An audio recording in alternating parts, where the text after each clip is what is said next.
Salam sejahtera, Bapak Ibu Saudara yang terkasih di dalam Tuhan Yesus Kristus. Kembali kita bertemu dalam program Renungan Malam GKJ Semarang Timur. Segala kemuliaan hanya bagi Tuhan. Sebelumnya mari kita berdoa.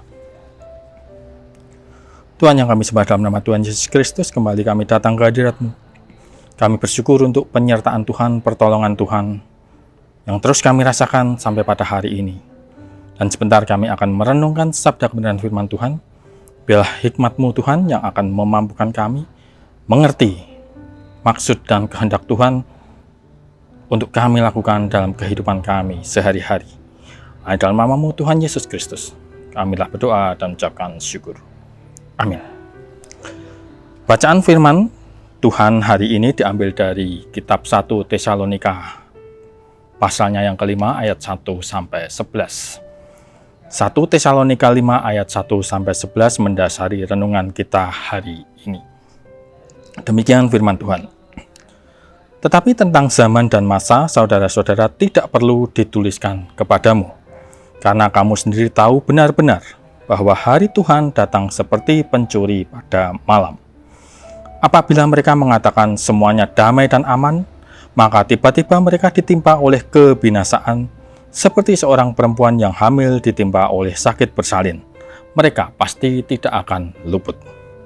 Tetapi kamu, saudara-saudara, kamu tidak hidup di dalam kegelapan, sehingga hari itu tiba-tiba mendatangi kamu seperti pencuri. Karena kamu semua adalah anak-anak terang dan anak-anak siang. Kita bukanlah orang-orang malam atau orang-orang kegelapan. Sebab itu baiklah jangan kita tidur seperti orang-orang lain, tetapi berjaga-jaga dan sadar.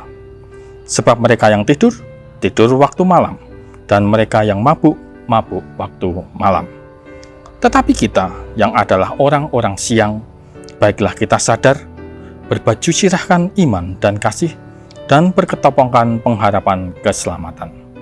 Karena Allah tidak menetapkan kita untuk ditimpa murka, tetapi untuk beroleh keselamatan oleh Yesus Kristus Tuhan kita, yang sudah mati untuk kita, supaya entah kita berjaga-jaga, entah kita tidur, kita hidup bersama-sama dengan Dia. Karena itu nasihatilah seorang akan yang lain, dan saling membangunlah kamu, seperti yang memang kamu lakukan. Demikian bacaan firman Tuhan. Saudara yang terkasih di dalam Kristus, perikop pada bacaan ini diberi judul Berjaga-jaga. Bila kita membaca dari ayat-ayat sebelumnya, di sana kita akan mendapati pesan kepada jemaat di Tesalonika tentang hari kedatangan Tuhan atau hari Tuhan yang merujuk pada kedatangan kembali Tuhan Yesus ke dunia dari surga. Kalau dalam peristiwa di Bethlehem, Tuhan datang ke dunia dalam wujud seorang bayi Yesus, anak Maria dan Yusuf. Kedatangan kembali ke dunia atau kedatangan kedua Yesus tidak lagi berwujud bayi, tetapi datang sebagai Tuhan. 1 Tesalonika 4 ayat 16, sebab pada waktu tanda diberi, yaitu pada waktu penghulu malaikat berseru dan sangkakala Allah berbunyi, maka Tuhan sendiri akan turun dari surga.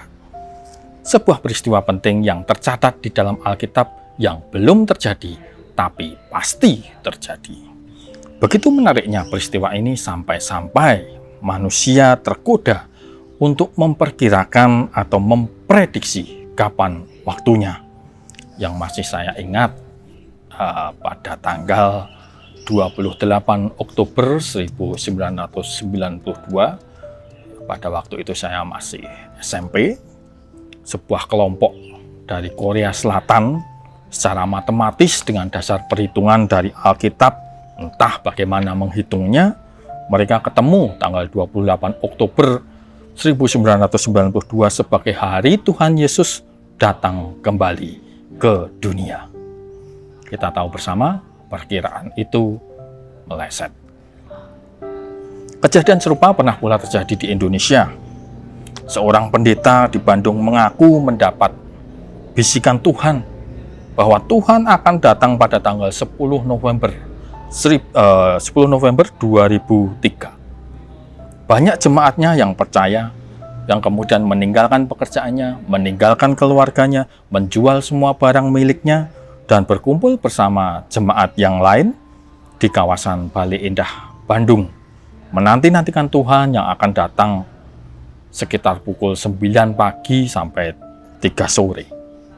Tanggal itu pun meleset. Sebelumnya dan sesudahnya pun ada banyak prediksi serupa yang kita tahu tidak benar. Bahkan kita pasti juga masih ingat kalau kiamat diramalkan akan terjadi tahun 2012, ya, sampai ada filmnya yang diberi judul 2012. Manusia-manusia yang memperkirakan kapan hari Tuhan datang ini sepertinya lupa atau tidak tahu atau mengabaikan kalau soal hari Tuhan ini sudah pernah difirmankan oleh Tuhan Yesus di dalam Matius 24 ayat 36. Tetapi tentang hari dan saat itu tidak seorang pun yang tahu. Malaikat-malaikat di surga tidak, dan anak pun tidak, hanya Bapa sendiri. Jelas di sini bahwa soal kapan waktunya hanya Bapa yang tahu. Tidak ada seorang pun yang tahu, malaikat juga tidak tahu, bahkan Yesus pun tidak tahu, hanya Bapa. Frasa dan anak pun tidak berarti Tuhan Yesus tidak tahu kapan hari Tuhan itu. Tidak pula membuktikan kalau Yesus itu bukan Tuhan karena tidak tahu kapan waktunya hari Tuhan itu. Tidak. Yesus tidak tahu kapan waktunya, mesti dipahami disampaikan Yesus dalam kapasitasnya sebagai manusia. Kita tahu bahwa Yesus adalah Tuhan yang menjadi manusia, Firman yang menjadi manusia. Yesus adalah satu pribadi dengan dua hakikat. Hakikat sebagai Allah dan hakikat sebagai manusia. Jadi ada dua kesadaran di dalamnya dan dua kesadaran ini tidak muncul bersamaan. Kadang keilahiannya yang muncul, kadang kemanusiaannya yang muncul. Namun sebagai manusia, Yesus tidak kehilangan keilahiannya, tidak kehilangan sifat-sifatnya sebagai Allah. Sebagai Allah tidak terbatas, sebagai manusia terbatas. Sebagai manusia, Yesus bisa merasakan lapar, bisa merasakan haus, seperti ketika Yesus mengutuk pohon ara yang tidak berbuah. Waktu itu Yesus merasa lapar, Markus 11 ayat 12. Tetapi tidak mendapati buah ara ada di pohon ara. Jadi dalam konteksnya sebagai manusia, Yesus tidak tahu kapan waktunya hari Tuhan. Tapi Yesus sebagai Tuhan pasti tahu. Jawab Yesus, aku dan Bapa adalah satu. Yohanes 10 ayat 3. Ketika sudah sedemikian jelas dinyatakan bahwa hari Tuhan adalah otoritas Allah, termasuk kapan waktunya, maka kita bisa mengesampingkan perihal waktu. Tidak perlu kita memprediksi, meramal, mereka-reka kapan waktunya. Karena soal waktu bukan sesuatu yang penting, bukan sesuatu yang perlu. Ya, dalam ayat 1 dan 2 bacaan kita tadi juga disebutkan. Tetapi tentang zaman dan masa, saudara-saudara, tidak perlu dituliskan kepadamu, karena kamu sendiri tahu benar-benar bahwa hari Tuhan datang seperti pencuri pada waktu malam. Hari Tuhan datang seperti pencuri pada waktu malam. Maka yang penting bagi Tuhan adalah sikap kita dalam menantikannya, dalam menyongsong hari Tuhan itu. Untuk sesuatu yang sifatnya tidak terprediksi kapan waktunya, tidak bisa tidak, sikap yang harus diambil adalah berjaga-jaga dan sadar. Ayat 6. Berjaga-jaga artinya siap sedia. Matius 24 ayat 44. Sebab itu hendaklah kamu juga siap sedia, karena anak manusia datang pada saat yang tidak kamu duga. Nuh dan keluarganya selamat dari kebinasaan karena telah bersiap diri, karena telah mempersiapkan diri sedemikian rupa dengan taat kepada Allah agar selamat ketika air bah datang. Bahwa kesiapan harus dipahami lebih merujuk pada diri sendiri, artinya sangat diperlukan untuk mengawasi diri kita dan hidup kita. Orang Kristen semestinya menguji diri. Sudahkah saya ini dengan segenap hati percaya kepada Kristus? Sudahkah saya ini mencintai dan percaya akan firman-Nya? Sudahkah saya ini hidup seturut dengan kehendak-Nya? Sudahkah pikiran saya, perbuatan saya, tutur kata saya memuliakan nama Tuhan? Inilah pertanyaan-pertanyaan yang harus kita ajukan kepada diri kita sendiri untuk menguji diri sebagai sikap berjaga-jaga. Menantikan hari Tuhan dengan hidup berjaga-jaga artinya adalah hidup benar sesuai dengan kehendak Tuhan. Tetap melakukan aktivitas keseharian, bukan dengan meninggalkan segala sesuatu yang dimiliki dan berdiam diri menantikan Tuhan datang tanpa melakukan apa-apa. Bukan seperti itu menyikapi datangnya hari Tuhan yang seperti pencuri. Di ayat 8 disebutkan untuk kita berbaju sirahkan iman dan kasih dan berketopongkan pengharapan keselamatan. Di situ ada iman, kasih, dan pengharapan. Bagaimana bisa beriman kalau hanya berdiam diri tanpa melakukan apa-apa? Bukankah iman tanpa perbuatan adalah mati? Kalau kita menarik diri dari segala aktivitas dan komunitas kita, model kasih seperti apa yang bisa kita bagikan? Bagaimana bisa menebarkan kasih dalam kesendirian? Soal pengharapan pun bukanlah berharap Yesus akan datang tanggal sekian atau tanggal sekian atau tanggal sekian. Pengharapan yang dimaksud adalah pengharapan keselamatan. Pengharapan keselamatan ini mestinya menjadi sukacita besar. Mengapa? Dalam ayat 9-10 tadi dituliskan, karena Allah tidak menetapkan kita untuk ditimpa murka, tetapi untuk beroleh keselamatan oleh Yesus Kristus Tuhan kita, yang sudah mati untuk kita, supaya entah kita berjaga-jaga, entah kita tidur, kita hidup bersama-sama dengan Dia. Allah tidak menetapkan kita untuk ditimpa murka, melainkan telah menetapkan kita beroleh keselamatan di dalam Kristus Yesus. Bukankah ini menjadi sukacita besar? Ditetapkan Allah untuk selamat. Kalau Allah yang menetapkan, tidak ada yang merebut dari ketetapan Allah. Aman, terjamin. Ini mestinya membuat manusia tidak risau lagi dengan hidupnya saat ini.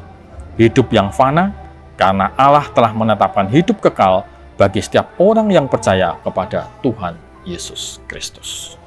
Bagi orang percaya, keselamatan bukan lagi sebuah kemungkinan, tapi kepastian. Menantikan atau merindukan hari Tuhan bukan menitik beratkan pada kapan waktunya. Bukan itu persoalannya. Sudah dijelaskan tadi bahwa hanya Bapa yang tahu. Manusia tidak ada yang tahu. Jadi orang Kristen juga semestinya tidak perlu percaya ketika mendengar ada yang mengatakan Tuhan Yesus akan datang hari ini atau besok atau minggu depan atau bulan depan, tahun depan dan sebagainya. Mempercayainya adalah sebuah kebodohan.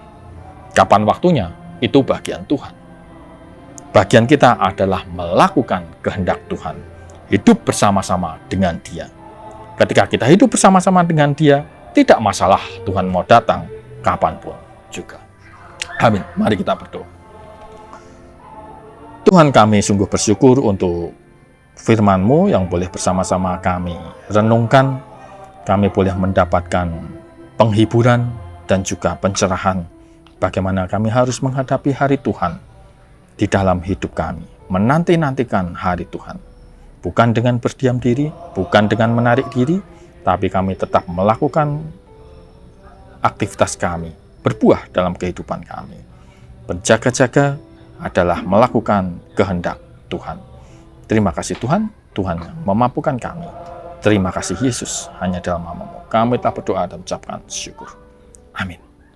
Demikian Bapak Ibu Saudara yang terkasih di dalam Tuhan, dari Rumah Retret Elika, Bandungan, saya mengucapkan salam sejahtera untuk kita semua. Tuhan Yesus memberkati.